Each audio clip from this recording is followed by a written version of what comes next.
సంవత్సరాలు పూర్తి చేసుకుని ఈ రోజున 99 సంవత్సరాల కాలంలో 100వ సంవత్సరంలో అడుగు పెడుతున్న సందర్భంగా సభ ఏర్పాటు చేశాం. ఈ 99 సంవత్సరాలు ఏం సాధించిందనేది కూడా తెలుసుకోవాల్సిన అవసరం ప్రజలకు ఉంది. భారత స్వాతంత్రం కోసం ఈ కమ్యూనిస్ట్ పార్టీ మొట్టమొదట ఆనాడు నిర్బంధాలు, పార్టీలో పనిచేసే నాయకుల పైన అనేక కుట్ర కేసులు బనాయించి ఏళ్ల తరబడి జైల్లో మగ్గేలా చేసిన ఆ జైల్లో ఉన్న సందర్భంలోనే మరింత పోరాట పటిమ వారికి రావడం, ఆ ద్వారా జైలు నుంచి బయటకు వచ్చిన అనంతరం అనేక ఉద్యమాల పోరాటాల ద్వారా ఈ దేశ ద్రాస్య శృంఖలాలు పెంచడానికి ఉద్యమాలు చేసినటువంటి చరిత్ర కలిగినది భారత కమ్యూనిస్ట్ పార్టీ. అలాగే స్వతంత్రానంతరం ఈ దేశంలో అనేక పీడిత ప్రజల కోసం అనేక సంఘాలు నిర్మాణం చేసి కార్మిక వర్గానికి కార్మిక సంఘం, రైతాంగ సమస్యల పైన పోరాటం చేయడానికి రైతు సంఘం, విద్యార్థి సమస్యల పైన విద్యార్థి సంఘం, యువజన సమస్యల పైన యువజన సంఘం, ఇట్లా ప్రతి సమాజంలో ఉండే అన్ని వర్గాలకి అన్ని వయసుల వారికి సంఘాలు ఏర్పాటు చేయడం ద్వారా ఈ దేశంలో ఉన్నటువంటి సమస్యలను పరిష్కారం కోసం పోరాటాలు నిర్వహించింది.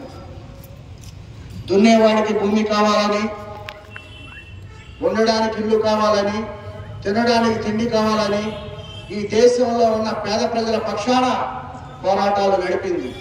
తెలంగాణ సాయుధ పోరాటంలో 1951 వరకు 46 నుంచి పోరాటం నడిపితే అనేక మంది కమ్యూనిస్టులు అసలు బాశారు.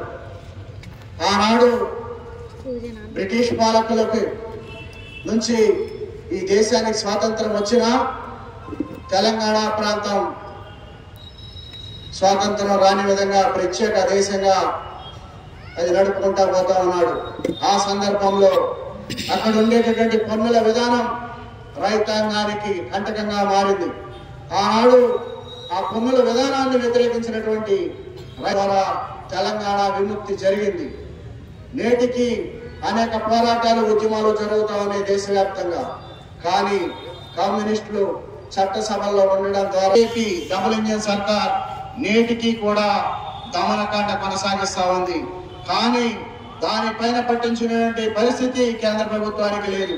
నేటికి సంవత్సరం పైబడి సంవత్సరాల నుంచి వాటి ఇళ్లకు దూరంగా ఉంటూ శిబిరాల్లో తలదాల్చుకోవాల్సిన పరిస్థితి 78 సంవత్సరాల స్వతంత్ర భారతదేశంలో ఇంకా ఉందంటే ఈ బీజేపీ పాలకులటువంటి పాలన ఏ రూపంగా ఉందనేది అర్థం చేసుకోవాల్సిన పరిస్థితి ప్రజలకు ఉంది.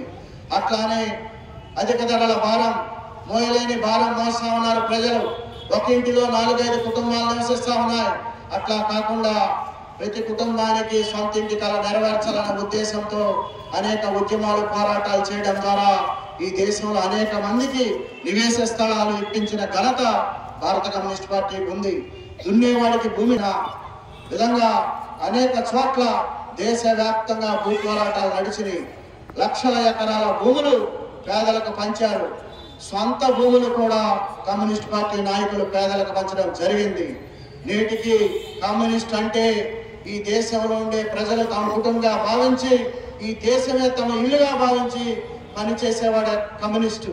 అట్లానే ఈ దేశంలో ఉండేటటువంటి ప్రజలందరూ కూడా సుఖ సంతోషాలతో నివసించాలని, సమాన హక్కులతో బతకాలని చెప్పి కోరేవాడే కమ్యూనిస్టు. ఆ రూపంగా పోరాటాలు నిర్మించేవాడే కమ్యూనిస్టు.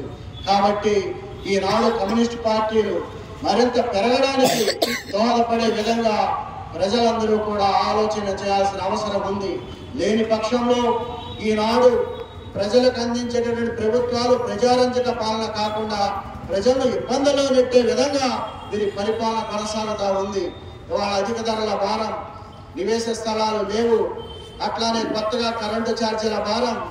నేడు ఈరోజు కొత్తగా 200 యూనిట్లు ఇచ్చేటువంటి పూర్వం నుంచి ఇచ్చే విధానాన్ని ఎస్సీ ఎస్టీలకి తీసేస్తున్నారు ప్రభుత్వాలు.